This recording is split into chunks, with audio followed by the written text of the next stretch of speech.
चलिए, नमस्कार सबको। प्लेटफॉर्म बाय नवीन कुमार सिंह प्राइवेट लिमिटेड में स्वागत है दोस्त। आपका तबीयत कैसा है? तबीयत ठीक है? कल से तो बेहतर है, कल थोड़ा सा पता नहीं सीजन की वजह से ऐसा हो गया होगा। बलवंत राय मेहता समिति की प्रजातांत्रिक विकेंद्रीकरण की सिफारिश के अनुसार, आपको पता है, ये बलवंत राय मेहता की अगर हम सब बात करें दोस्त, तो आप सब जानते हैं कि बलवंत राय मेहता जो हैं वो पंचायती राज्य व्यवस्था के पंचायती राज्य व्यवस्था के राज्य व्यवस्था के व्यवस्था के क्या कहे जाते हैं? तो वास्तुकार माने जाते हैं। वास्तुकार माने जाते हैं। वास्तुकार माने जाते हैं। आपको पता है, इन्होंने त्रिस्तरीय त्रिस्तरीय पंचायती राज्य व्यवस्था पंचायती राज्य व्यवस्था का सुझाव दिया। त्रिस्तरीय पंजाब पंचायती राज व्यवस्था का क्या दिया? तो सुझाव दिया। सुझाव दिया। पहला था ग्राम पंचायत की बात की। ग्राम पंचायत जो है 7,000 आबादी पर एक ग्राम पंचायत होगा। दूसरा जो है यह है पंचायत समिति, और पंचायत समिति की जो व्यवस्था आज के समय में है वो 5,000 लोगों के आबादी पर है। और तीसरा है जो है जिला परिषद। जिला परिषद की अगर बात करें तो ये 50,000 आबादी पर इसका व्यवस्था किया जाता है। तो बलवंत राय मेहता समिति की प्रजातांत्रिक विकेंद्रीकरण की सिफारिश के अनुसार क्या है? तो जिला एक जिला लेवल पे जिला परिषद है, ब्लॉक पर क्या है, पंचायत समिति है, और ग्राम स्तर पर ग्राम पंचायत है। तो इन्होंने त्रिस्तरीय प्रजातांत्रिक पंचायती राज्य संस्था का गठन की बात कही। तो इसका ऑप्शन क्या होगा? तो इसका ऑप्शन हो जाएगा मेरे दोस्त ए। क्लियर है ना? नहीं, कल क्लास नहीं होगी, कल क्लास बंद रहेगा, डिस्कशन भी कल नहीं होगा। भारत में पंचायती राज संस्थाओं के ह्रास के लिए अशोक मेहता समिति द्वारा निम्नलिखित में से कौन से कारण बताए गए थे? पंचायती राज व्यवस्था के संस्थाओं का ह्रास होना, यानी कि व्यवस्था अच्छे से लागू होना, उन्होंने कारण क्या बताया था? तो अधिकारी तंत्र की भूमिका, यह एक कारण बताया था कि इसमें अधिकारी तंत्र की जो भूमिका होगी इससे समस्याएं बढ़ेंगी। राजनीतिक इच्छा शक्ति का इसमें क्या था? तो अभाव था। लोग जागरूक नहीं थे जिस समय पंचायती राज व्यवस्था का मॉडल तैयार किया जा रहा था। उस समय पंचायती राज व्यवस्था के लिए अशोक मेहता ने भी अपना एक मॉडल प्रस्तुत किया था, लेकिन वो लागू नहीं हुआ और लोग इसमें अपना इच्छा नहीं जता रहे थे। जितने भी आयोग, जितनी भी समितियां उस समय पंचायती राज व्यवस्था के लिए बनी थी, सब समितियों ने एक सुझाव सरकार को दिया था कि इसको सरकारी मान्यता प्रदान किया जाए। और एक है संप्रदायात्मक, यानी कि कंसेप्चुअल स्पष्टता का अभाव। शुरुआत के दौर में अगर हम बात करें तो शुरुआती दौर में इस व्यवस्था, पंचायती राज व्यवस्था के पास कोई भी अच्छा कंसेप्ट नहीं था। धीरे धीरे मॉडल आया। बलवंत राय मेहता शुरू में मॉडल दिए, उनका वो मॉडल नकार दिया गया। इसके बाद अशोक मेहता, फिर थुंगल समिति आया, बहुत सारी समिति आई, और अंत में जो पहला मॉडल बलवंत राय मेहता ने दिया था, जिसको नकार दिया गया था, उसी को एक्सेप्ट किया गया। इसीलिए बलवंत राय मेहता को वास्तुकार कहा जाता है। तो इसमें तीनों जो है यही हास का कारण बताया। लिंग समता का अभाव एक कोई जरूरी कारण नहीं था।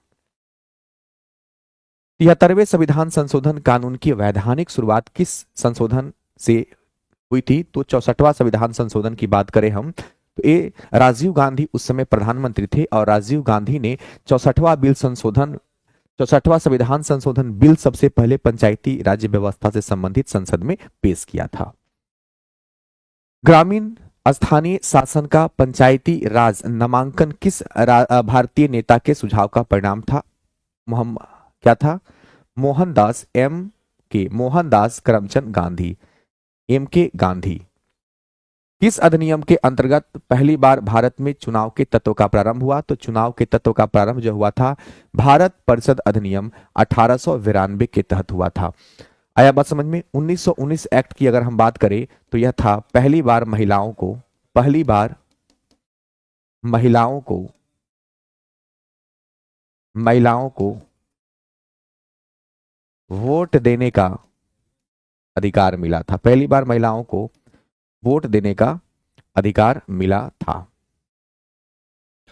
भारत को एक भारत को एक संविधान देने का प्रस्ताव संविधान सभा द्वारा पारित किया गया था 22 जनवरी 1947 को। आपको जानकर के अजीब लगेगा कि 9 दिसंबर 1946 को पहली बैठक हुई थी। पहली बैठक हुई थी। गठन तो हो गया 6 दिसंबर 1946 को। संविधान सभा का क्या हुआ था? गठन हुआ था। संविधान सभा का क्या हुआ था? तो गठन हुआ था। क्लियर है ना? और संविधान सभा का विधिवत उद्घाटन जो हुआ था, उद्घाटन हुआ था 9 दिसंबर 1946 को, यानी कि पहली बैठक अब इसको कह सकते हैं। क्लियर है ना?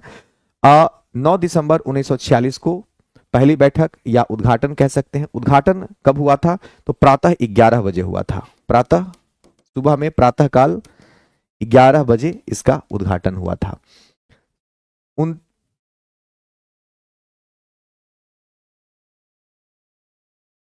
26 नवंबर 1949 को संविधान जो है बनकर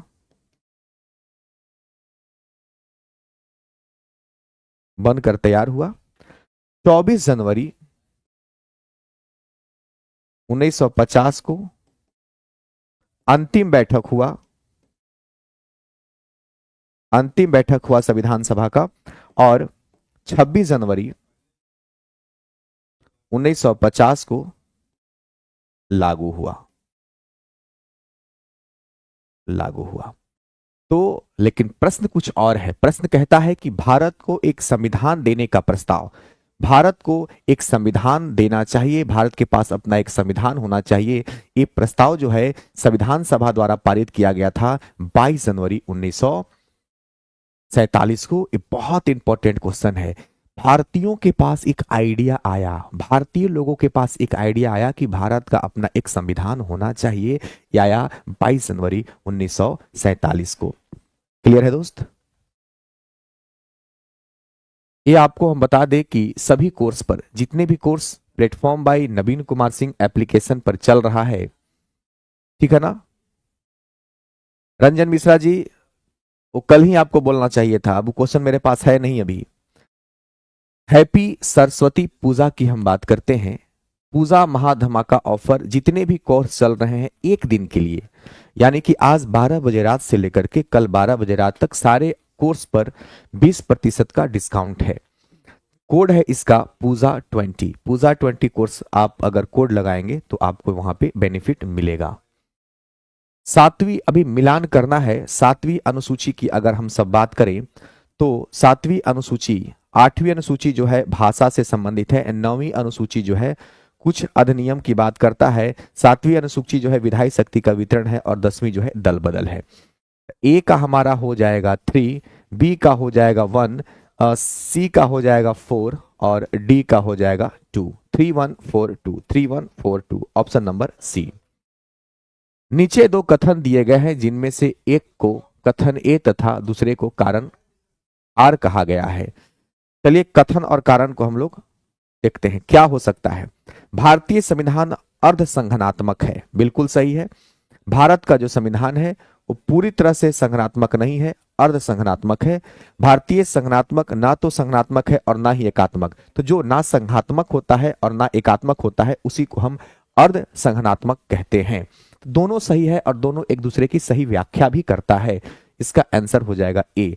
भारत का जो संविधान है ना तो संघनात्मक है और ना ही एकात्मक है, यानी कि क्या है? अर्ध संघनात्मक है। चलिए, भारतीय संविधान की प्रस्तावना में प्रयुक्त समाजवाद शब्द को निम्नलिखित किस अनुच्छेद के साथ मिलाकर पढ़ने से सर्वोच्च न्यायालय को समान कार्य के लिए समान वेतन का मौलिक अधिकार परिभाषित करने की शक्ति प्राप्त हो गई है? तो अनुच्छेद 14 है। अनुच्छेद 14 में कहता है विधि के समक्ष समानता, विधि के समक्ष समानता, और 16 में कहता है लोक नियोजन में अवसर की समानता। लोक लोक नियोजन में अवसर की समानता। तो इसके ऑप्शन हो जाएंगे 14 और 16। अनुच्छेद एक 15 है, इसमें क्या है? तो अनुच्छेद 15 में कहता है जाति, धर्म, लिंग, वचन इत्यादि के आधार पर भेदभाव का अंत।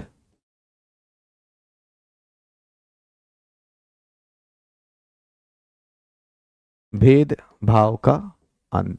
इसका आंसर क्या होगा? क्वेश्चन के अनुसार सी होगा। नागरिक पंजीकरण प्रणाली के अंतर्गत कितने दिनों के अंदर जन्म तथा मृत्यु की घटना को भारत में रजिस्ट्रेशन कराना कानूनी रूप से अनिवार्य होता है? इसको बढ़िया से याद रखिएगा। कोई भी व्यक्ति अगर मर जाता है या कोई भी व्यक्ति अगर पैदा होता है तो 21 दिन के अंदर जन्म प्रमाण पत्र और 21 दिन के अंदर मृत्यु प्रमाण पत्र उसको बना लेना अनिवार्य होता है। श्रीलंका कब स्वतंत्र हुआ? श्रीलंका जो है वो कब स्वतंत्र हुआ? देखो, पहले इसे सिलोन के नाम से जानते थे। पहले सिलोनी पत्थर जो होता है ना, श्रीलंका से ही मिलता है। तो पहले इसे सिलोन के नाम से जाना जाता है। सिलोन के नाम से जाना जाता है। 4 फरवरी 1948 को यह स्वतंत्र हुआ था। कब हुआ था? 4 फरवरी 1948 को। 4 फरवरी 1948 को यह क्या हुआ था?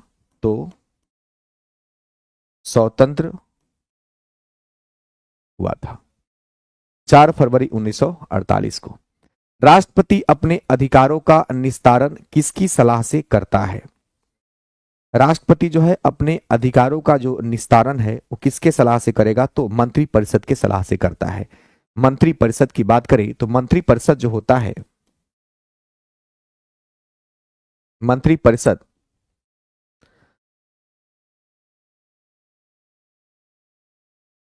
व्यक्तिगत रूप से राष्ट्रपति के प्रति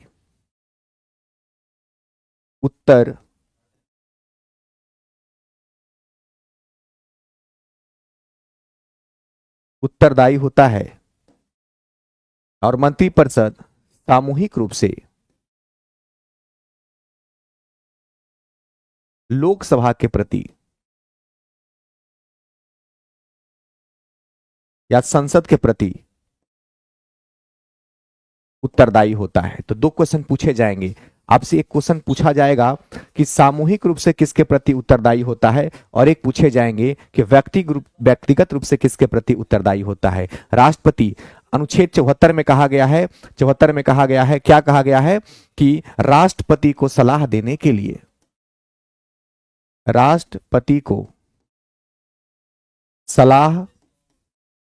के लिए एक मंत्रिपरिषद होगा।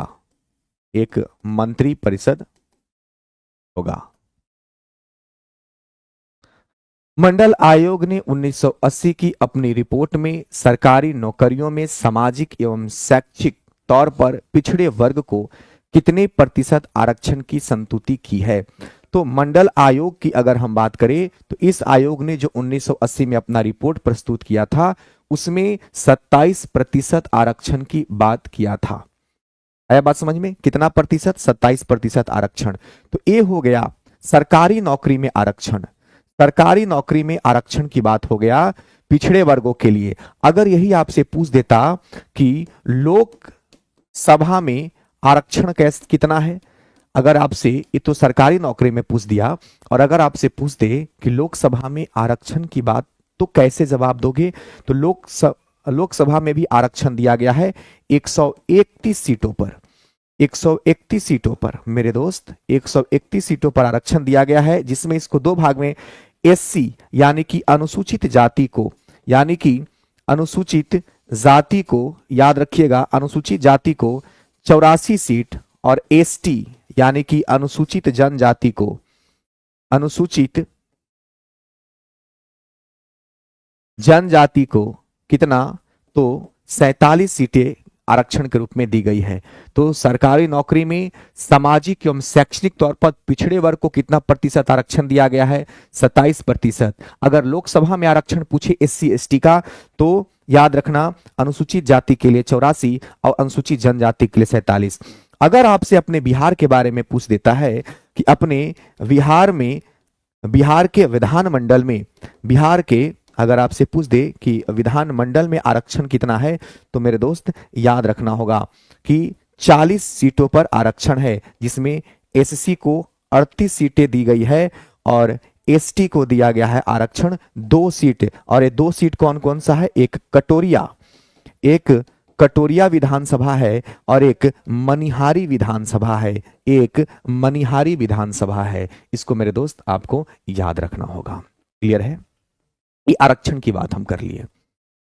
काली शक्ति जिसको ब्लैक पावर आंदोलन कहते हैं, एक काली शक्ति जो ब्लैक पावर है उसकी हम बात करते हैं। ये क्या है? पहली बात कि जो काली शक्ति है एक अधिक उग्र, आप कह सकते हैं कि एक अधिक उग्र नस्लवाद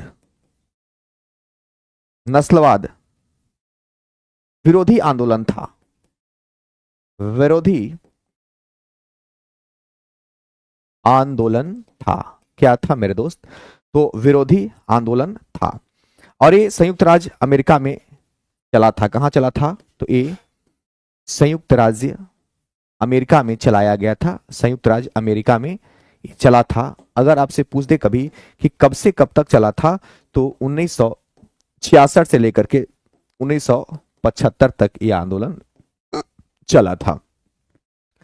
तो आंदोलन कब उभरा? तो 1966 में। और अगर आपसे पूछ दे कि अंत कब हुआ, तो अंत हुआ था 1975 में।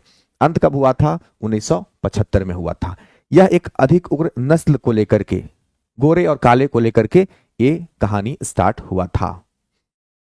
क्लियर है ना? आगे बढ़े, आगे बढ़ते हैं। बिहार प्रोविंशियल कांग्रेस कमेटी जिसका मुख्यालय पटना में है का गठन जो है वो किस वर्ष किया गया था? देखो इसका जो गठन है, इसका गठन जो है अगर पूछेगा गठन, तो इसका गठन हुआ था 1908 में। और ये वही 1908 में है जिस समय खुदीराम बोस को फांसी भी हुआ था। 1908 में क्या हुआ था? तो खुदीराम बोस को क्या हुआ था? तो फांसी भी हुआ था। 1908 में खुदीराम बोस को फांसी भी हुआ था। अगर आपसे पूछ दे कि इस गठन की स्थापना किसने की, तो बहुत सारे लोगों ने मिलकर के किया था, जिसमें एक नाम आता है मजहरुल हक का, एक नाम आता है दीप नारायण सिंह का, दीप नारायण सिंह का भी एक नाम आता है, एक नाम आता है सचिदानंद सिन्हा का, सचिदानंद सिन्हा का भी नाम आता है। बहुत हो गए इतने नाम। तो ये सब क्या थे? ये सब संस्थापक थे। ये सब क्या थे? इसके संस्थापक सदस्य थे। संस्थापक सदस्य थे। किसका संस्थापक सदस्य थे? बिहार प्रोविंशियल कांग्रेस कमेटी का, जिसका कि मुख्यालय कहाँ था? अपने बिहार के पटना में था। कब हुआ था गठन? 1908 में इसका गठन हुआ था। निम्नलिखित में से कौन सा राष्ट्रीय सुरक्षा के हित में किए गए निर्णय का उदाहरण है? राष्ट्रीय हित में सुरक्षा की बात कर रहा है, कौन सा इसका उदाहरण है? कौन सा इसका उदाहरण है? देखो राष्ट्र सुरक्षा की जब बात आती है तो ध्यान सीमा पर, बॉर्डर पर देना पड़ता है, क्योंकि किसी भी एक देश का दूसरे देश से जब तक आवागमन नहीं होगा तब तक राष्ट्र पर कोई प्रॉब्लम नहीं होगा। तो सख्त अप्रवासी नीतियों को लागू करना, यानी कि बाहर के जो प्रवासी लोग हैं वो भारत में एंट्री ना करें, इस पर सख्त पाबंद होना चाहिए। ये राष्ट्रीय सुरक्षा के हित में एक अच्छा निर्णय हो सकता है। विलासिता की वस्तुओं पर कर बढ़ाना, अरे भाई विलासिता, भोग विलासिता के वस्तुओं पर टैक्स बढ़ाएंगे तो क्या भोग विलास करने वाले लोग उसको खरीदेंगे नहीं? इससे राष्ट्र को कोई सुरक्षा वाली बात नहीं आ जाती है। नवीकरण ऊर्जा स्रोत में निवेश करना, ये भी नहीं है। तो इसका परफेक्ट आंसर जो होगा ऑप्शन नंबर ए हो जाएगा। वस्तु और सेवाओं में अंतर्राष्ट्रीय व्यापार का उपयोग कभी कभी निम्नलिखित में से किस एक को छोड़कर सभी के विकल्प के रूप में किया जाता है? सभी के विकल्प के रूप में किया जाता है। तो देखेंगे,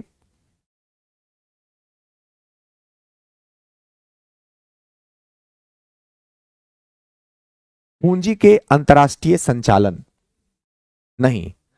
पूंजी का अंतर्राष्ट्रीय संचालन कोई जरूरी नहीं है कि अंतर्राष्ट्रीय व्यापार के उपयोग के रूप में किया जाए, ये कोई जरूरी नहीं है। श्रम के अंतर्राष्ट्रीय आंदोलन, प्रौद्योगिकी के अंतर्राष्ट्रीय आंदोलन, इसका जवाब हो जाएगा उपयुक्त में से कोई नहीं, सबके सब इसमें गलत ऑप्शन है। वस्तुओं और सेवाओं में अंतर्राष्ट्रीय व्यापार का उपयोग कभी कभी निम्नलिखित किस एक को छोड़कर सभी के विकल्प के रूप में किया जा सकता है? तो किसी को छोड़ करके नहीं, किसी को छोड़ करके नहीं। क्वेश्चन थोड़ा सा टफ है, इसको अच्छे से समझने का प्रयास कीजिएगा। निम्नलिखित देशों में से किस देश ने अप्रसार संधि पर हस्ताक्षर नहीं किया? देखो, अप्रसार संधि है क्या? अप्रसार संधि परमाणु बम या परमाणु हथियार को रोकने से संबंधित है। यानी कि जिस देश के पास परमाणु हथियार नहीं है वो देश आने वाले समय में परमाणु हथियार ना बनाए, इसलिए इसका शुरुआत किया गया अप्रसार संधि का।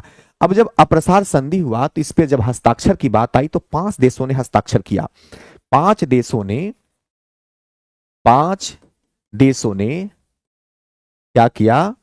तो हस्ताक्षर किया। कितने देशों ने हस्ताक्षर किया? 5 देशों ने हस्ताक्षर किया, जिसमें से अपना एक अमेरिका है, अमेरिका भी हस्ताक्षर कर दिया, ब्रिटेन भी कर दिया, है ना, फ्रांस भी कर दिया, भैया रूस भी कर दिया और चीन भी कर दिया। ये ऐसे देश थे जिन्होंने हस्ताक्षर किया। लेकिन कुछ ऐसे भी देश थे जैसे अपना भारत हस्ताक्षर नहीं किया, पाकिस्तान भी नहीं किया, इजराइल भी नहीं किया, उत्तर कोरिया भी नहीं किया। उत्तर कोरिया, ये कुछ ऐसे देश हैं जिन देशों ने इस संधि पर हस्ताक्षर नहीं किया और इन देशों ने हस्ताक्षर किया। अमेरिका, ब्रिटेन, फ्रांस, रूस, चीन, 5 देश ऐसे थे जो अप्रसार संधि पर हस्ताक्षर करते हैं, जबकि भारत, पाकिस्तान, इजराइल और उत्तर कोरिया नहीं करते हैं। उसी में से पूछा है कौन नहीं किया, तो भारत ऑप्शन में था, तो भारत भी इस पर संधि नहीं किया। क्लियर है? राज्य श्रेष्ठ शारीरिक बल और शक्तिशाली द्वारा कमजोर को वश में करने का परिणाम है। यह कथन किसका है?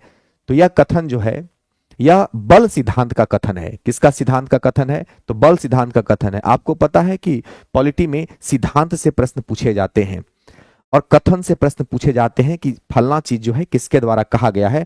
तो इसको आप अपने कॉपी में जरूर नोट कीजिएगा और आपको इसके आंसर को याद रखना होगा, इसका कोई भी विकल्प नहीं है।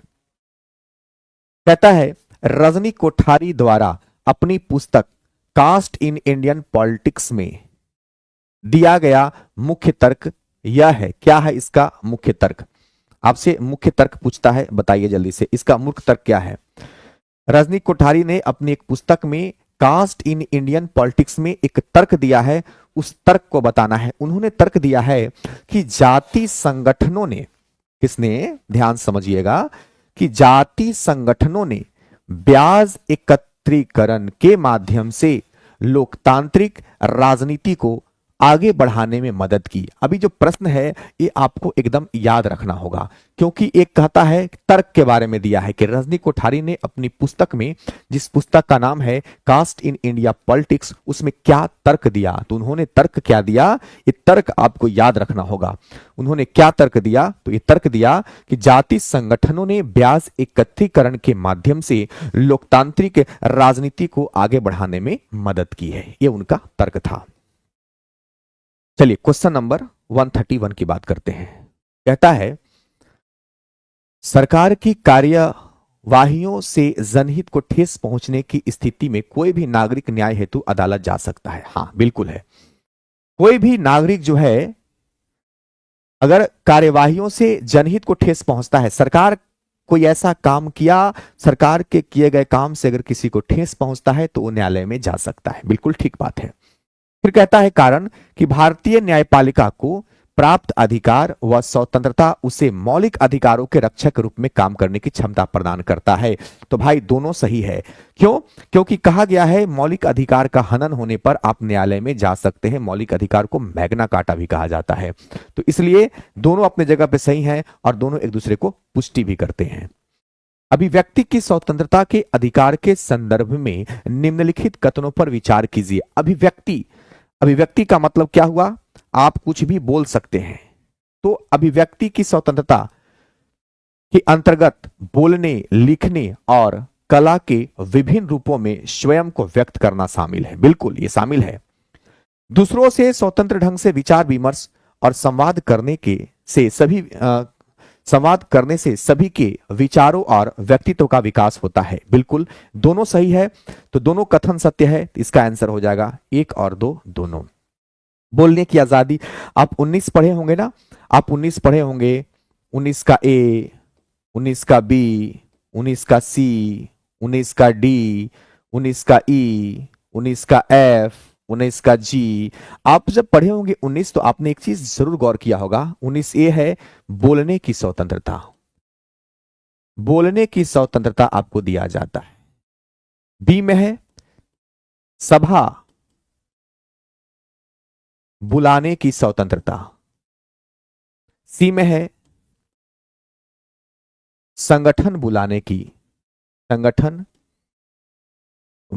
की स्वतंत्रता। डी में है कहीं भी आवागमन करने की स्वतंत्रता। ई में है कहीं भी बसने की स्वतंत्रता। एफ को हटा दिया गया है। और जी में है कहीं भी व्यापार करने की स्वतंत्रता। कहीं भी व्यापार करने की स्वतंत्रता। तो ये सारे स्वतंत्रता इसमें शामिल हैं। क्लियर है दोस्त? हाँ, लिखने का भी है। आप कुछ भी लिख सकते हैं, अपने दिल की बातें भी लिख सकते हैं, किसी को दे सकते हैं। धन्यवाद। आगे बढ़ते हैं। ये आपका सारथी बैच है और बड़ा खुशी की बात है कि सारथी बैच में 20% का डिस्काउंट आज रात 12 बजे से कल रात 12 बजे तक आपको मिलेगा। 19 में जो सेकेंड नंबर स्टेटमेंट दिया है उसका चर्चा नहीं है, फिर वो कैसे होगा सर जी? कुछ क्या हमको समझ में नहीं आता है, क्या चर्चा नहीं है? मतलब कुछ भी क्वेश्चन पूछ देना है सर से। रंजन मिश्रा जी, आर्टिकल 19 में जो सेकेंड नंबर स्टेटमेंट दिया है सभा बुलाने की स्वतंत्रता, हाँ दिया है, उसका चर्चा नहीं है, फिर वो कैसे होगा सर जी? अरे भैया, हम बोलने की आजादी में सारा पॉइंट यहां लिख के समझा रहे हैं कि जो अभिव्यक्ति की आजादी है उसमें इतने प्रकार की अभिव्यक्तियां है। क्लियर है? आइए, सारथी बैच हम बता रहे थे, जो लोग नहीं खरीदे हैं उनके लिए अपॉर्चुनिटी है। आपको 20% का डिस्काउंट सिर्फ इसी बैच पे नहीं, किसी भी, चाहे मैथ हो, साइंस हो, रीजनिंग हो, जितना भी प्लेटफॉर्म एप्लीकेशन पर जो भी बैचेज चल रहे हैं सरस्वती पूजा पर, तो पूजा 26 आपको कोड यूज करना है और रात में आज 12 बजे से कल रात 12 बजे तक आपको इसका लाभ मिलेगा।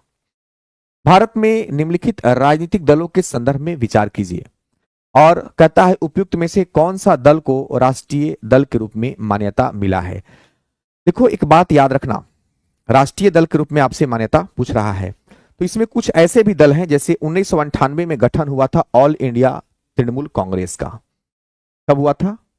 1998 में। राष्ट्रवादी कांग्रेस पार्टी की अगर बात करें तो इसका गठन हुआ है 1999 में। कांग्रेस पार्टी नहीं पूछ रहा है, राष्ट्रवादी कांग्रेस पार्टी। खाली कांग्रेस पार्टी पूछता तो 28 दिसंबर 1985 को हुआ है। बहुजन समाज पार्टी की अगर हम बात करें तो इसका काशीराम जी ने 1984 में गठन किया था। और भारतीय कम्युनिस्ट पार्टी यानी कि मार्क्सवादी की बात करें तो यह हुआ था 1925 में और इसी समय आरएसएस का भी गठन हुआ है।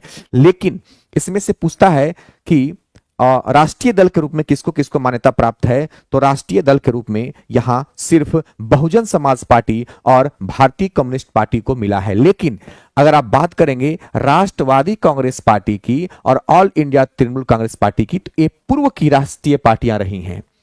पूर्व में ये राष्ट्रीय पार्टियां रही थी। वर्तमान की अगर हम बात करें तो वर्तमान में सिर्फ दो पार्टियां हैं, राष्ट्रवादी कांग्रेस पार्टी और बहुजन समाज पार्टी। ये दो जो है इसको याद रखिएगा, तीसरा और चौथा। इसका आंसर आपको दिया हुआ होगा ए, जो कि गलत टाइपिंग मिस्टेक है। तीसरा और चौथा इसमें से है ही नहीं, तो उपयुक्त में से कोई इसका आंसर नहीं होगा। क्लियर है, कोई इसका आंसर नहीं होगा। ठीक है ना, आगे बढ़े। गुड। निम्नलिखित में से कौन सा कथन जो है वो असत्य है? कौन सा कथन जो है वो असत्य है? तो चलिए, कौन सा कथन असत्य है? अफ्रीकी देश में 1994 में तकरीबन 5 लाख तुस्सी लोगों को हुतू लोगों ने मार डाला था। हाँ, अफ्रीका में अगर आप बात करें तो अफ्रीका में 1994 में एक आंदोलन, एक लड़ाइया हुआ था जिसमें तकरीबन 5 लाख तुस्सी लोग मारे गए थे। किसने मारा था? तो वहां के हुतू लोगों ने मार दिया था। ये बहुत बड़ी हिंसा थी अफ्रीका में। इसके बाद कहता है संयुक्त राष्ट्र ने खांडा के खून खराबे को रोकने के लिए शांति अभियान चलाने से इनकार कर दिया था। हाँ, 1994 में 6 अप्रैल को 6 अप्रैल 1994 को याद रखिएगा, संयुक्त राष्ट्र में खांडा का खून खराबा हुआ था 6 अप्रैल 1994 को। तो इस खून खराबे को रोकने के लिए, शांति चलाने के लिए संयुक्त राष्ट्र ने इसको मना कर दिया था, इनकार कर दिया था। ये दोनों सही है। तीसरा देखते हैं, दूसरे विश्व युद्ध के बाद जापान और कोस्टारिका जैसे देश ने सैन्य बलों में बड़ी संख्या में बढ़ोतरी की। नहीं, ऐसा नहीं था, सैन्य बलों में बढ़ोतरी नहीं किया गया था। तो इसका असत्य खोजना है, तो असत्य हमारा क्या हो जाएगा? ऑप्शन नंबर सी हो जाएगा। किसी सार्वजनिक पदाधिकारी द्वारा अपने कानूनी और संवैधानिक दायित्वों का पालन न करने की स्थिति में न्यायालय को कौन सा रीट जारी करेगा? तो ये परमादेश कहता है। परमादेश का मतलब होता है, परमादेश न्यायालय सरकारी अधिकारियों को जारी करता है अगर कोई भी सरकारी अधिकारी अपने कार्य का निर्वहन नहीं करता है, उस कंडीशन में। अधिकार परीक्षा का मतलब होता है कि कोई भी व्यक्ति अगर गलत तरीके से किसी सरकारी पद पर आसीन हो जाता है, तो उस समय अगर सरकार को यह पता चल जाता है कि गलत तरीके से अपना पद ज्वाइन किया है, तो उससे उसकी नौकरी भी छीन सकता है। तो अधिकार से उसको वंचित करना अधिकार परीक्षा कहलाता है। उत्प्रेषण का मतलब होता है सर्वोच्च न्यायालय या उच्च न्यायालय अपने अधीनस्थ न्यायालय को ये जारी करते हैं। तो इसका आंसर क्या होगा? परमादेश होगा। ये क्वेश्चन पहले भी 2-3 बार रिपीट हो चुका है। ये क्वेश्चन पहले भी 2-3 बार रिपीट हो चुका है। जैसे धर्म के आधार पर देश की सीमा का निर्धारण कहां कहां किया गया? तो भारत और पाकिस्तान। हिंदू और मुस्लिम के आधार पर भारत और पाकिस्तान किया गया। तो ऑप्शन इसका 2 हो जाएगा। तो ए का क्या होगा? 2 होगा। विभिन्न भाषा के आधार पर देश की सीमा का निर्धारण, तो भाषा के आधार पर किया गया है पाकिस्तान और बांग्लादेश का। ये बहुत अच्छा क्वेश्चन, हम इसको मानते हैं। तो बी का हो जाएगा 1। अगर हम बात करें भौगोलिक आधार पर किसी देश के आंतरिक क्षेत्र का सीमांकन हुआ है, तो देश के अंदर हिमाचल प्रदेश और उत्तराखंड का सीमांकन क्या हुआ है? तो आंतरिक क्षेत्र का सीमांकन हुआ है। बहुत अच्छा क्वेश्चन है। और डी में किसी देश के भीतर प्रशासनिक और राजनीतिक आधार पर क्षेत्र का सीमांकन हुआ है, तो ये अपने झारखंड और छत्तीसगढ़ को हम मान सकते हैं। छत्तीसगढ़ और झारखंड का सन 2000 में हुआ है। तो तीसरा डी का हो जाएगा 3। 2143 2143। इसको अच्छे से क्वेश्चन भी आई है। अब इस क्वेश्चन से कुछ भी घुमा करके क्वेश्चन आपसे पूछ सकता है इस क्वेश्चन का, है ना? क्लियर है? चलिए आगे बढ़ते हैं। राजीव गांधी लोंगोवाल समझौता किस राज्य से संबंधित है? तो यह जो समझौता है इसको याद रखिएगा, ये समझौता जो है ये पंजाब राज्य से संबंधित है। कहां से संबंधित है? पंजाब राज्य से संबंधित है। क्लियर है?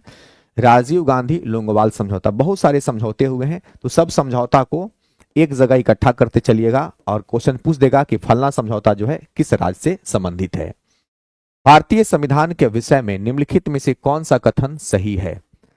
भारतीय ये या सत्ता की निरंकुशता पर प्रतिबंध लगाता है।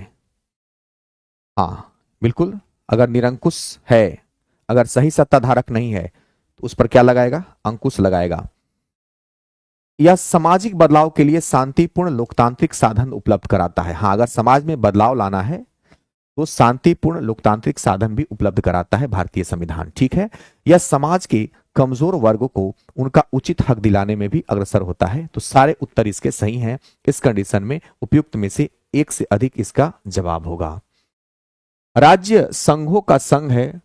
कौन सी राजनीतिक विचारधारा इस वक्तव्य का समर्थन करती है? बताएंगे। अच्छा क्वेश्चन है, जवाब दीजिए। आवाज नहीं आ रहा है? पढ़ेले जा रहे हैं हम, धर के धुआं उड़ेले हैं। अब आया आवाज? ऐसा कैसे हो सकता है? क्यों क्वेश्चन से ले लोटा। क्वेश्चन नंबर कितना से? क्वेश्चन नंबर कितना से? अरे भाई बताइए तो बाबू। क्षमा चाहते हैं आप सबों से हम। ठीक है, क्षमा प्रार्थी हैं इस चीज के लिए। 143 नहीं समझे। हाँ पीछे ही जाते हैं, आवाज नहीं जा रहा होगा। हम क्षमा चाहते हैं आपसे, क्षमा चाहते हैं आपसे। कहां से बताइए तो? क्वेश्चन नंबर 141 से। अच्छा देखिए, न्याय के आर्थिक आयाम पर निम्नलिखित में से किनके द्वारा जोर दिया गया था? तो यहां पे समझना यह है, अब जा रहा है साउंड 139 से। कोई कह रहा है 139, कोई कह रहा है 130।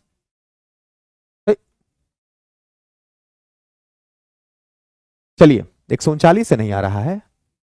चलिए, राज्य संघों का संघ है, ये कौन सी राजनीतिक विचारधारा है? तो ये समाजवादी है। आपका आंसर दिया है उपयुक्त में से कोई नहीं, ये गलत है। भारतीय संविधान के नवीनतम संशोधन के साथ संशोधन की कुल संख्या कितना है? तो जब पहला संविधान संशोधन हुआ था 1951 में, उस समय 9वीं अनुसूची को जोड़ा गया था जिसमें भूमि सुधार को रखा गया था, और अभी वर्तमान में 106वां संविधान संशोधन हुआ है। तो इसका जवाब हो जाएगा उपयुक्त में से कोई नहीं। न्याय के आर्थिक आयाम पर निम्नलिखित में से किनके द्वारा जोर दिया गया था? तो न्याय को भी धन से तौलने का प्रयास कौन करते हैं? तो आर्थिक आयाम से कौन तौलते हैं? तो पूंजीवादी, जिसके पास पैसा होता है। युद्ध एवं हिंसा का महिमा मंडन करने वाला विचारक कौन था? तो बिल फेडो पैरेटो था। एक क्वेश्चन आपको पहले भी हम करा चुके हैं। निम्नलिखित में से किसने उच्चतम न्यायालय के न्यायाधीश तथा लोकसभा अध्यक्ष के पद को सुशोभित किया? तो एक ऐसा व्यक्ति जो कि लोकसभा के अध्यक्ष भी रहे थे और उच्चतम न्यायालय के न्यायाधीश भी रहे थे, वो है के.एस. हेगड़े। 17 जुलाई 1967 से 30 अप्रैल 1973 तक सर्वोच्च न्यायालय के न्यायाधीश के पद पर रहे, और 21 जुलाई 1977 से 21 जनवरी 1938 तक 80 तक लोकसभा अध्यक्ष रहे। लेकिन एम हिदायतुल्ला की भी आप बात जान लो कि भारत के तीसरे राष्ट्रपति डॉक्टर जाकिर हुसैन, जिनकी मृत्यु कार्यकाल के दौरान हो गया था, दो ऐसे राष्ट्रपति रहे थे, तीसरा और पांचवा फखरुद्दीन अली अहमद। तो ये दोनों मुस्लिम राष्ट्रपति थे जिनकी मृत्यु कार्यकाल के दौरान हो गया था। तो एक समय आया था कि जब तीसरे राष्ट्रपति की मृत्यु हो गई थी, तो उस समय उपराष्ट्रपति के पद पर कौन थे? वीवी गिरी थे। तो जैसे ही राष्ट्रपति का पद खाली होता है तो वीवी गिरी जो है कार्यवाहक राष्ट्रपति के रूप में आते हैं, पद को संभालते हैं। लेकिन वीवी गिरी को भी चुनाव लड़ना था, तो वीवी गिरी को भी चुनाव लड़ना था। तो उस कंडीशन में क्या होता है कि वीवी गिरी जो है फिर से राष्ट्रपति के, जो कार्यवाहक राष्ट्रपति के पद पर रहते हैं, उस पद से भी इस्तीफा दे देते हैं। तो कंडीशन क्या बन जाता है? राष्ट्रपति का पद भी खाली रह जाता है और उपराष्ट्रपति का पद भी खाली रह जाता है। उस समय सर्वोच्च न्यायालय के मुख्य न्यायाधीश हिदायतुल्ला थे, जिन्होंने उस पद को संभालने का काम किया था। क्लियर है? निम्नलिखित में कौन सा विधेयक केवल विधानसभा में प्रस्तुत किया जाता है? तो धन विधेयक, या इसको वित्त विधेयक कहते हैं, जिसकी चर्चा अनुच्छेद 110 में है। राज्यसभा के पास जाता है लेकिन 14 दिन से पहले वो अपने पास नहीं रख सकता है। निम्नलिखित में से किस कारण से निर्वाचन की आवश्यकता पड़ती है? तो सबको पता है कि हम चुनाव इसलिए करते हैं ताकि हम अपने प्रतिनिधि का चयन कर सके, अपने पसंद के प्रतिनिधि को चुन सकें। वर्ग रहित समाज की संकल्पना किसने की? ऐसे ऐसे जो क्वेश्चन आएंगे ना वन लाइनर के फॉर्म में, इस सबको एकदम याद रखने का प्रयास करना है। ये था कार्ल मार्क्स। कौन था? कार्ल मार्क्स था। ठीक है। राज्यपाल अपनी न्यायिक शक्ति का प्रयोग करता है मंत्री परिषद की सलाह से। याद रखना, किसके सलाह से? मंत्री परिषद की सलाह से। आपको पता है कि राज्यपाल की चर्चा जो है वो किस अनुच्छेद में किया गया है? तो अनुच्छेद की बात अगर करें हम तो 153 अनुच्छेद में किया गया है। आपको पता है इनका कार्यकाल क्या होता है? तो कार्यकाल तो ऐसे 5 वर्ष का होता है, लेकिन ये राष्ट्रपति के प्रसाद पर्यंत कार्य करते हैं। राष्ट्रपति के क्या होते हैं? तो प्रसाद पर्यंत काम करते हैं। विधानसभा द्वारा पारित धन विधेयक को विधान परिषद कितने दिनों तक रोक सकता है? तो धन विधेयक को विधानमंडल में ही पारित किया जाता है। अगर विधान परिषद के पास भेजा जाता है तो अत्यधिक 14 दिन अपने पास रख सकता है, ज्यादा से ज्यादा 14 दिन अपने पास रख सकता है। राष्ट्रपति संकट काल की घोषणा कब कर सकता है? देखो, राष्ट्रपति के पास आपातकाल की घोषणा करने का अधिकार होता है, ठीक है ना। आपातकाल की घोषणा, आपको पता है आपातकाल की अपन लोग बात करें तो ये जर्मनी के संविधान से लिया गया है। जर्मनी के संविधान से लिया गया है, इसको बीमर संविधान भी कहते हैं। जर्मनी के संविधान से लिया गया है। अब इसकी चर्चा जो है भाग 18 में किया गया है। 3 प्रकार के आपातकाल होते हैं। एक 352 में चर्चा किया गया है, एक 356 में किया गया है, एक 360 में किया गया है। 352 में राष्ट्रीय आपात की बात करता है, जो एक बार हुआ है 1962 में जब भारत का चीन के साथ युद्ध हो रहा था, एक बार हुआ है 1971 में जब पाकिस्तान के साथ युद्ध हो रहा था, और एक बार 1975 में जब हमारे देश में आंतरिक कलह था। तो 3 बार ये हुआ है। और आपको पता है राष्ट्रपति शासन हमेशा लगता रहा है, और वित्तीय आपात जो है अभी तक एक बार भी देश में नहीं लगा है। तो क्वेश्चन कहता है कि राष्ट्रपति संकट काल की घोषणा कब कर सकते हैं? तो राष्ट्रपति संकट काल की घोषणा जो है प्रधानमंत्री सहित संपूर्ण मंत्रिमंडल के निर्णय निर्वाचक मंडल द्वारा कर सकते हैं। आया बात समझ में? सिर्फ मंत्रिपरिषद की सलाह उसमें नहीं होगा, संसद के प्रस्ताव पर नहीं, इसमें प्रधानमंत्री भी शामिल होंगे। एकात्मक शासन व्यवस्था में क्या होता है? एकात्मक शासन व्यवस्था में क्या होता है? देखो, जब एकात्मक शासन व्यवस्था होता है, आपको पता है कि भारत में अर्ध संघनात्मक शासन व्यवस्था है, दोनों की मिली जुली व्यवस्थाएं हैं। एकात्मक में क्या होता है कि शासन संचालन की समस्त शक्ति केंद्रीय सरकार के पास होती है, लेकिन हमारे देश में केंद्र सरकार के पास भी है और राज्य सरकार के पास भी है, इसलिए हमारे देश में अर्ध संघनात्मक शासन व्यवस्था है। शासन का एक ही स्तर होता है इसमें, लेकिन हमारे देश में एक स्तर है क्या? 2 स्तर है, केंद्र का अलग, राज्य का अलग। संविधान के द्वारा केंद्र एवं राज्य सरकार के बीच सत्ता का विभाजन नहीं होता। हाँ, ये भी सही है, नहीं होता, किसी एक ही के पास होता है। ऐसा हमारे भारत में होता है सत्ता का विभाजन। तो सभी सही हैं। इस कंडीशन में इसका जो आंसर होगा उपयुक्त में से एक से अधिक होगा। ये था आज का आपका डिस्कशन। क्लियर है? हाँ, उपराष्ट्रपति पे महाभियोग बिल्कुल लगता है, लेकिन उपराष्ट्रपति पर अगर महाभियोग लगेगा तो याद रखिएगा, उपराष्ट्रपति पर महाभियोग अगर लगना है तो उपराष्ट्रपति पर जो महाभियोग लगता है वो राज्यसभा के द्वारा लगाया जाता है। किसके द्वारा लगाया जाता है? तो राज्यसभा के द्वारा लगाया जाता है। और राज्यसभा के द्वारा लगाया जाएगा तो उस सदन के 1/4 सदस्यों का हस्ताक्षर 14 दिन पहले पत्र के द्वारा देना पड़ेगा। इसके बाद 2/3 लोकसभा से 2/3 राज्यसभा से प्रस्ताव पारित करके, राज्यसभा से लोकसभा दोनों से प्रस्ताव पारित करके और उपराष्ट्रपति को हटाया जाता है। राष्ट्रपति, उपराष्ट्रपति और सर्वोच्च न्यायालय के मुख्य न्यायाधीश को महाभियोग के द्वारा हटाया जाता है। सर्वोच्च न्यायालय के मुख्य न्यायाधीश पर महाभियोग कैसे लगेगा? लोकसभा से 100 सदस्य और राज्यसभा से 50 सदस्य के द्वारा उस पर महाभियोग लगाया जाता है।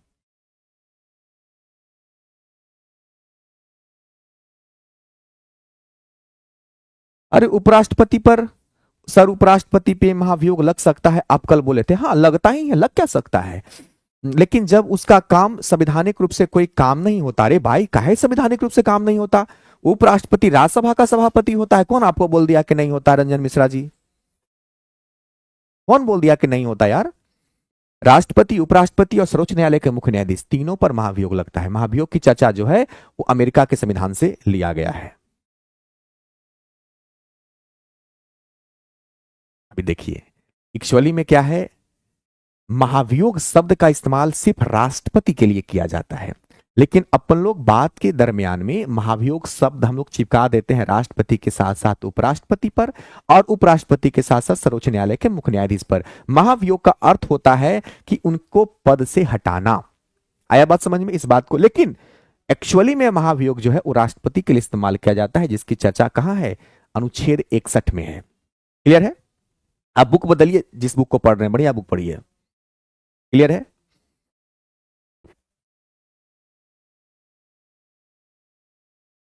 ठीक है राहुल कुमार जी, तो उसको आप गलत कर लीजिएगा। आगे बढ़े। तो ये था आज का दोस्त मेरे क्लास। जिनको चीजें समझ में आई उनको बहुत बढ़िया, जिनको समझ में नहीं आया, एक आध क्वेश्चन अगर प्रॉब्लम है तो उसको सर्च करिए और उसको ठीक करने का प्रयास कीजिए। सारी गलती हमारी ही नहीं हो सकती है, कुछ आपको भी समझने का प्रयास करना है। क्लियर है ना? क्योंकि एग्जाम में आपको बैठना है, हम तो वहां होंगे नहीं।